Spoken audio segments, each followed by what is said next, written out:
समझे माँ का दुख, अब तो कर लो बेटी से प्यार। अब तो कर लो बेटी से प्यार।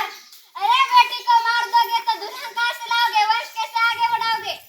आओ आओ नाटक देखो, आओ आओ नाटक देखो, आओ आओ नाटक देखो, आओ आओ नाटक देखो, नाटक देखो, नाटक देखो, नाटक देखो, नाटक देखो। बूढ़े बच्चे आओ आओ नाटक देखो, बूढ़े बच्चे आओ आओ नाटक देखो, नाटक देखो, नाटक देखो, नाटक देखो, नाटक देखो। बेटियों को बहुत समझने वालों आओ आओ नाटक देखो, बेटियों को बहुत समझने वालों आओ आओ नाटक देखो, नाटक देखो, नाटक देखो, नाटक देखो।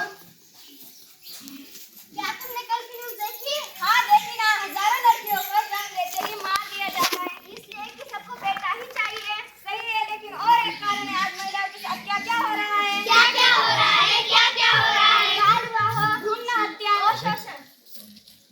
देश बदल रहा है, वक्त बदल रहा है, पर क्या वक्त के साथ हम बदल रहे हैं? हमें देश वक्त के साथ अपनी सोच बदलनी होगी, इसका जिम्मा हम युवा पीढ़ी को ही उठाना होगा भाई, उठाना होगा। जन्म देने के लिए माँ चाहिए, राखी बंधाने के लिए बहन चाहिए, कहानियां सुनाने के लिए दादी चाहिए, साथ निभाने के लिए पत्नी चाहिए, पर ये सभी रिश्ते निभाने के लिए बेटी तो जिंदा रहनी चाहिए, जिंदा रहनी चाहिए भाई, जिंदा रहनी चाहिए।